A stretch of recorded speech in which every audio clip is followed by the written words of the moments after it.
हरे कृष्णा। श्रीमद् भगवद गीता अध्याय 8 भगवत प्राप्ति। अर्जुन ने कहा, हे भगवान, हे पुरुषोत्तम, ब्रह्म क्या है, आत्मा क्या है, सकाम कर्म क्या है, यह भौतिक जगत क्या है तथा देवता क्या है? कृपा करके यह सब मुझे बताइए। हे मधुसूदन, यज्ञ का स्वामी कौन है और वह शरीर में कैसे रहता है और मृत्यु के समय भक्ति में लगे रहने वाले आपको कैसे जान पाता है? श्री भगवान ने कहा, अविनाशी और दिव्य जीव ब्रह्म कहलाता है और उसका नित्य स्वभाव अध्यात्म या आत्मा कहलाता है। जीवों के भौतिक शरीर से संबंधित गतिविधि कर्म या सकाम कर्म कहलाती हैं। हे देहधारियों में श्रेष्ठ, निरंतर परिवर्तनशील या भौतिक प्रकृति अधिभूत भौतिक अभिव्यक्ति कहलाती है। भगवान का विराट रूप, जिसमें सूर्य तथा चंद्र जैसे समस्त देवता सम्मिलित हैं, अधिदैव कहलाता है तथा प्रत्येक देहधारी के हृदय में परमात्मा स्वरूप स्थित मैं परमेश्वर यज्ञ का स्वामी कहलाता हूँ। और जीवन के अंत में जो केवल मेरा स्मरण करते हुए शरीर का त्याग करता है, वह तुरंत मेरे स्वभाव को प्राप्त करता है, इसमें रंच मात्र भी संदेह नहीं है। हे कुंती पुत्र, शरीर त्यागते समय मनुष्य जिस जिस भाव का स्मरण करता है, वह उस भाव को निश्चित रूप से प्राप्त होता है।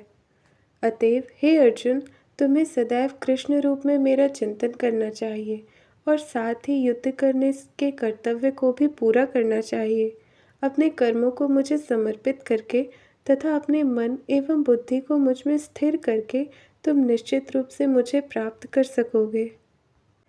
हे पार्थ, जो व्यक्ति मेरा स्मरण करने में अपना मन निरंतर लगाए रखकर अविचलित भाव से भगवान के रूप में मेरा ध्यान करता है, वह मुझको अवश्य ही प्राप्त होता है। मनुष्य को चाहिए कि परम पुरुष का ध्यान सर्वज्ञ, पुरातन, नियंता, लघुतम से भी लघुतर, प्रत्येक का पालन करता, समस्त भौतिक बुद्धि से परे, अचिंत्य तथा नित्य पुरुष के रूप में करे। वे सूर्य की भांति तेजवान है और इस भौतिक प्रकृति से परे दिव्य रूप है। मृत्यु के समय जो व्यक्ति अपने प्राण को बाहों के मध्य स्थिर कर लेता है और योग शक्ति के द्वारा अविचलित मन से पूर्ण भक्ति के साथ परमेश्वर के स्मरण में अपने को लगाता है, वह निश्चित रूप से भगवान को प्राप्त होता है। जो वेदों के ज्ञाता हैं, जो ओमकार का उच्चारण करते हैं और जो संन्यास आश्रम के बड़े बड़े मुनि हैं, वे ब्रह्म में प्रवेश करते हैं। ऐसी सिद्धि की इच्छा करने वाले ब्रह्मचर्य व्रत का अभ्यास करते हैं। अब मैं तुम्हें वह विधि बताऊंगा जिससे कोई भी व्यक्ति मुक्ति लाभ कर सकता है। समस्त इंद्रिय क्रियाओं से विरक्ति को योग की स्थिति, योग धारणा कहा जाता है। इंद्रियों के समस्त द्वारों को बंद करके तथा मन को हृदय में और प्राणवायु को सिर पर केंद्रित करके मनुष्य अपने को योग में स्थापित करता है। इस योगाभ्यास में स्थित होकर तथा अक्षरों के परम संयोग यानी ओमकार का उच्चारण करते हुए यदि कोई भगवान का चिंतन करता है और अपने शरीर का त्याग करता है, तो वह निश्चित रूप से आध्यात्मिक लोकों को जाता है। हे अर्जुन, जो अनन्य भाव से निरंतर मेरा स्मरण करते हैं, उनके लिए मैं सुलभ हूँ, क्योंकि वह मेरी भक्ति में प्रवृत्त रहता है। मुझे प्राप्त करके महापुरुष जो भक्ति योगी हैं, कभी भी दुखों से पूर्ण इस अनित्य जगत में नहीं लौटते, क्योंकि उन्हें परम सिद्धि प्राप्त हो चुकी होती है। इस जगत में सर्वोच्च लोक से लेकर निम्नतम सारे लोक दुखों के घर हैं, जहाँ जन्म तथा मरण का चक्कर लगा रहता है। किंतु हे कुंती पुत्र, जो मेरे धाम को प्राप्त कर लेता है, वह फिर कभी जन्म नहीं लेता। मानवीय गणना के अनुसार 1000 युग मिलकर ब्रह्मा का एक दिन बनता है और इतनी ही बड़ी ब्रह्मा की रात्रि भी होती है। ब्रह्मा के दिन के शुभारंभ में सारे जीव अव्यक्त अवस्था में व्यक्त होते हैं और फिर जब रात्रि आती है तो वे पुनः अव्यक्त में विलीन हो जाते हैं।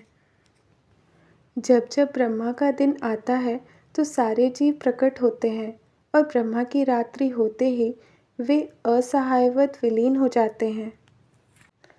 इसके अतिरिक्त एक अन्य अव्यक्त प्रकृति है जो शाश्वत है और इस व्यक्त तथा अव्यक्त पदार्थ से परे है। यह परा, श्रेष्ठ और कभी नाश न होने वाली है।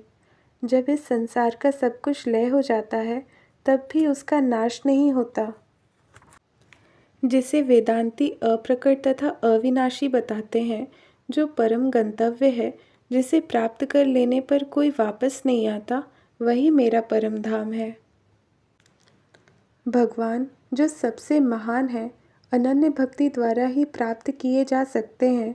यद्यपि वे अपने धाम में विराजमान रहते हैं तो भी वे सर्वव्यापी हैं और उनमें सब कुछ स्थित है। हे भरत श्रेष्ठ, अब मैं तुम्हें उन विभिन्न कालों को बताऊंगा जिनमें इस संसार से प्रयाण करने के बाद योगी पुनः आता है अथवा नहीं आता। जो परब्रह्म के ज्ञाता है वे अग्निदेव के प्रभाव में, प्रकाश में, दिन के शुभ क्षण में, शुक्ल पक्ष में या जब सूर्य उत्तरायण में रहता है, उन 6 मासों में इस संसार से शरीर त्याग करने पर उस परब्रह्म को प्राप्त करते हैं। जो योगी धुएं, रात्रि, कृष्ण पक्ष में या सूर्य के दक्षिणायन में रहने के 6 महीनों में दिवंगत होता है, वह चंद्रलोक को जाता है, किंतु वहाँ से पुनः पृथ्वी पर चला आता है। वैदिक मतानुसार इस संसार से प्रयाण करने के 2 मार्ग हैं, एक प्रकाश का तथा दूसरा अंधकार का। जब मनुष्य प्रकाश के मार्ग से जाता है तो वह वापस नहीं आता, किंतु अंधकार के मार्ग से जाने वाला पुनः लौट कर आता है। हे अर्जुन, यद्यपि भक्तगण इन दोनों मार्गों को जानते हैं किंतु वे मोहग्रस्त नहीं होते, अतः तुम भक्ति में सदैव स्थिर रहो।